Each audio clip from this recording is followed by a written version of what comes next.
वहीं प्रधानमंत्री नरेंद्र मोदी ने जापान की प्रधानमंत्री से बातचीत की तो पीएम ताकाइची से फोन पर बात करते हुए प्रधानमंत्री नरेंद्र मोदी नजर आए। भारत जापान साझेदारी पर दोनों के बीच चर्चाएं हुई है। बड़ी खबर आपको बता रहे हैं।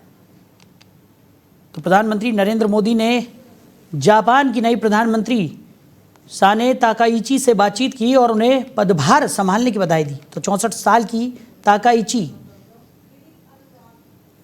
शिगेरू इशिबा आपको बता दें कि जगह पर जापान की पहली महिला प्रधानमंत्री बनी है और दोनों देशों के बीच साझेदारी को आगे बढ़ाने के साझा दृष्टिकोण पर चर्चा हुई और नेताओं ने इस बात पर जोर दिया कि भारत और जापान के बीच जो गहरे होते संबंध है हिंद प्रशांत क्षेत्र और उसके बाहर शांति, स्थिरता और समृद्धि के लिए बेहद ज़रूरी है। फ़ोन कॉल के बारे में जानकारी देते हुए पीएम मोदी ने एक्स हैंडल पर पोस्ट कर कहा कि जापान की प्रधानमंत्री साने ताकाइची के साथ गर्मजोशी से बातचीत हुई, उन्हें पदभार ग्रहण करने पर बधाई दी और आर्थिक सुरक्षा, रक्षा सहयोग और प्रतिभा गतिशीलता पर ध्यान केंद्रित करते हुए भारत जापान के खास रणनीतिक और वैश्विक साझेदार को आगे बढ़ाने के हमारे साझा दृष्टिकोण पर चर्चा की गई है।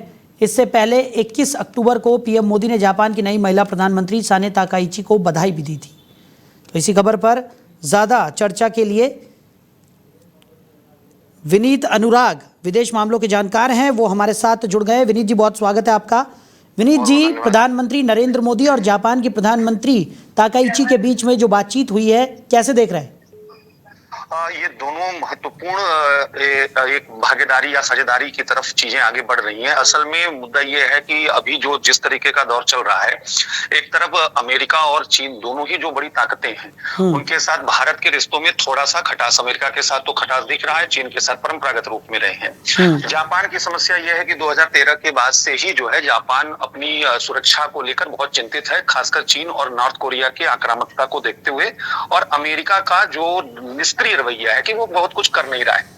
तो दोनों ही देश एक दूसरे के नजदीक वहां पर आ रहे हैं। लेकिन इस बीच शिंजो एबे, जो कि क्वाड के जो है एक ब्रेन चाइल्ड उन्हीं का था और भारत और जापान की रणनीतिक साझेदारी को उन्होंने निर्मित किया, उनकी हत्या हुई। उसके बाद जापान में इंस्टेबिलिटी रही राजनीतिक रूप में। अब एक नई महिला प्रधानमंत्री का आना और जिसने बहुत एग्रेसिव पॉलिसी के लिए अपने विचार, अपने कमिटमेंट को व्यक्त किया है। उन्होंने कहा कि हम डिफेंस बजट को बढ़ाएंगे, उन्होंने कहा हम अपनी फिस्कल पॉलिसी को और एग्रेसिव बनाएंगे। तो ये बहुत बहुत मायने रखता है, इसलिए क्योंकि दोनों एक दूसरे के लिए बहुत जरूरत इस वक्त स्थितियां बन गई हैं कि भारत के लिए जापान और जापान के लिए भारत, ये इसलिए महत्वपूर्ण है बातचीत।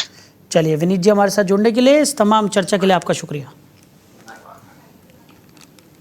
तो भारत और जापान साझेदारी पर प्रधानमंत्री नरेंद्र मोदी और जापान की प्रधानमंत्री ताकाइची के बीच फोन पर बातचीत हुई।